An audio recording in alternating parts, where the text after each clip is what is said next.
Hola amigos, buenas tardes, bienvenidos a este primer episodio de nuestro podcast denominado Hecho y Derecho. Nos acompañan los abogados Luis Fernando Velarde Medrano y Luis Fernando Galindo Hurtado. Bueno, este espacio es destinado exclusivamente para tocar temas de relevancia jurídica y espero que lo disfruten y que puedan instruirse mucho con nuestra charla en este podcast. Bienvenidos. Bueno, hoy día vamos a tocar, les cedo la palabra. ¿Cuál es el tema que vamos a tocar en este primer episodio del podcast? Lo que está de, ¿qué se dice? Circulación en el contexto informativo al margen de los problemas económicos, al margen de los bloqueos de carretera, son las elecciones judiciales. ¿Qué es lo que vamos a elegir?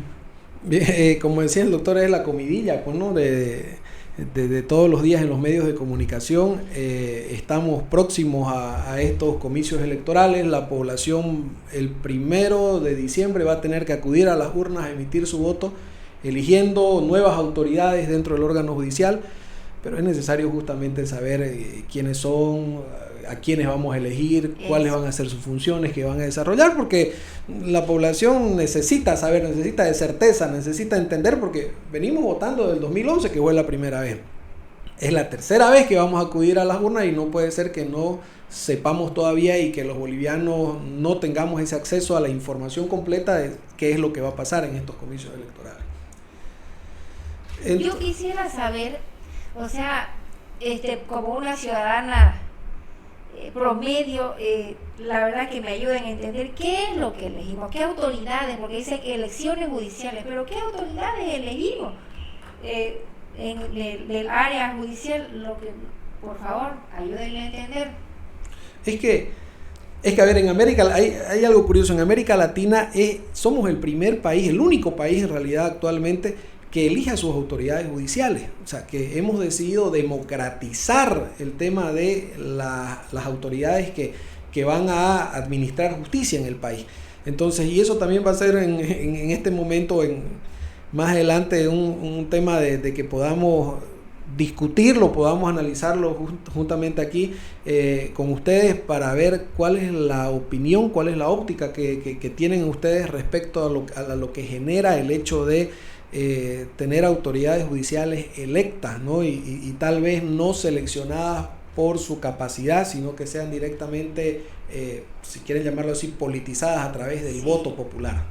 Yo creo que es bueno las elecciones judiciales, ¿no? Si no, México no estaría insistiendo en este tipo de sistema de elección de sus autoridades judiciales. ¿Y los otros países? Yo creo que van a hacer fila, van a estar ahí haciendo fila para también continuar con el pero eso son suposiciones. La realidad, hay otros países en América Latina que tengan elecciones judiciales. Lo que pasa es que Bolivia, como lo dijo en su momento el presidente Evo Morales, quiso hacer historia. Y ahora estamos haciendo historia. Hicimos historia, pero los resultados, ¿no? Yo siempre digo, aquí como en el cacho, lo que se ve se anota.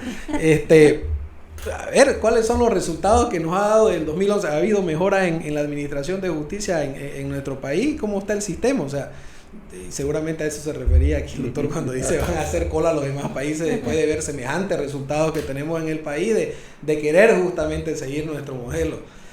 Bueno, me ayudan a entender. ¿Se eligen a magistrados del Tribunal Constitucional?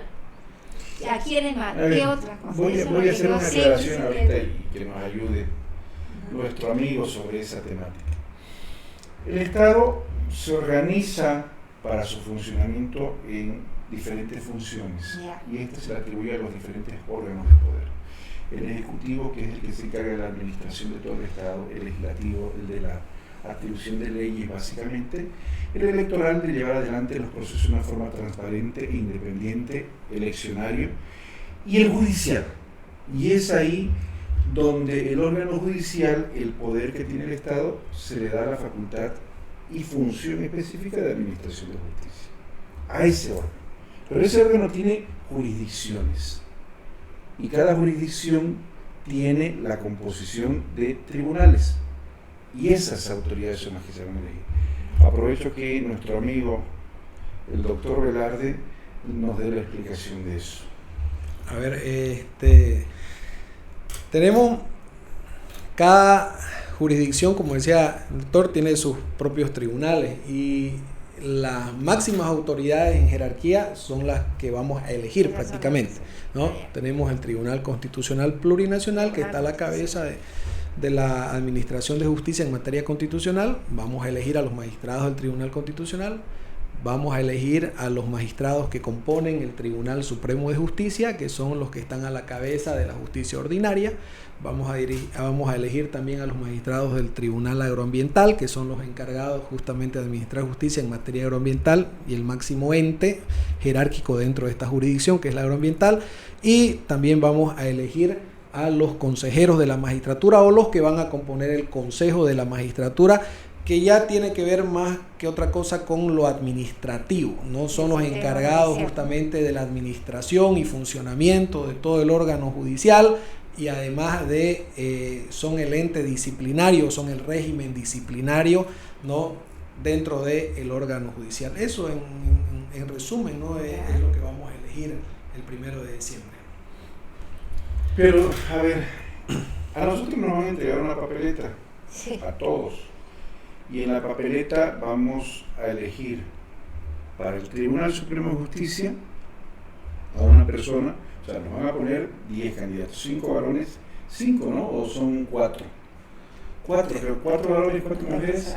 Creo que sí, 4 varones y 4 mujeres, porque tiene que haber igualdad de género, equidad dentro de la composición. Y de ahí, el que mayormente tenga la votación a nivel departamental va a ser nuestro representante ante el Tribunal Supremo de Justicia. Lo propio del Tribunal Constitucional. Ahí sí no tenemos mucho que escoger. En la actualidad, bueno, no voy a especificar cuántos tenemos nosotros, pero ahí sí también hay hombres y mujeres donde se puede escoger, y el que gane va a ser el representante de nuestro departamento ante el Tribunal Constitucional Plurinacional. Ahora, ¿qué pasa con el Tribunal Agroambiental, donde no hay 9 magistrados? O sea, ¿cómo vamos a hacer para tener representación departamental? O al Consejo de la Magistratura, donde son, creo que el primero, Tribunal Agroambiental 5, y al Consejo de la Magistratura 3. ¿Cómo vamos a hacer? ¿De dónde? ¿Tenemos representantes? Entiendo que tenemos una postulante, me corrige si estoy equivocado, una postulante al tema del Tribunal Agroambiental por el Beni, ¿no? Entonces, pero no quiere decir que todos tengamos que votar directamente por ella, ¿no? Porque justamente van a estar todos los candidatos y nosotros vamos a elegir al que sea de nuestra preferencia. Diferentes departamentos. Sí. Directamente va a ser, ya no va a ser, digamos, seleccionado departamental. Lo mismo con el tema del Consejo de la Magistratura. Van a estar todos los candidatos en una sola franja, si se puede, una sola sección, si quiere llamarlo así, y vamos a elegir al que nosotros consideremos que sea nuestra preferencia, y los más votados pues van a ser los que van a terminar siendo electos, ¿no? Perfecto. Entonces nosotros tendríamos un representante por departamento para el Tribunal Constitucional y para el Tribunal Supremo de Justicia. Correcto. Los demás van a estar en la papeleta, pero solamente 5, y de los cuales vamos a elegir y van a salir los más votados. Para el Tribunal Agroambiental y del Consejo de la Magistratura, ¿no? Ahora sí, mucho más claro lo tenemos para poder entender estas elecciones. Ahora yo quiero que ustedes me comenten acerca, porque sí quisiera saber, ¿no? O sea, ¿qué ha pasado? ¿Esta fecha es fija o estas elecciones judiciales tenían que hacerse más antes, o esta fecha es fija, sí o sí, el 1 de diciembre? Explíquenme, por favor. La Constitución Política del Estado pues instituyó ya, ¿no? Había establecido de que se realicen cada 6 años, porque la duración del mandato de estas autoridades son de 6 años, sin posibilidad de reelección. Entonces, la primera elección que hubo fue el 2011, del 2011 hasta el 2017. El 2017 se llevaron a cabo por segunda vez las elecciones judiciales, y su plazo, o vamos a decir así, su periodo de duración en funciones era hasta el 2023. Resulta que el 2023, o sea, el año pasado, debió haberse llevado las elecciones que vamos a llevar recién ahora en diciembre del 2024. Pero por cuestiones, si se dan cuenta, han pasado más de un año, entonces, de que se cumplieron los 6 años. Pero ¿qué fue lo que pasó? ¿Por qué fue que no se llevaron, doctor, las elecciones? Por todos los problemas que han surgido, se ha desarrollado entre ellos, nos alcanzó el tema del censo, pero particularmente porque el interior de la asamblea, y cuando salía la convocatoria, se aprobó un reglamento. ¿Para qué? Para calificar los méritos y dar con posterior examen. Se presentaron unas acciones inconstitucionales que han venido prolongando o dilatando el desarrollo de estas elecciones. Es decir, no había voluntad. Por eso es que a partir de este año existen autoridades judiciales del tribunal, bueno, básicamente de los que se van a elegir, pero quien determinó la posibilidad de lo que se llamó autoprórroga fue el Tribunal Constitucional. Y hay una particularidad en eso: nadie puede ser juez y parte. Sí. Es ilegal.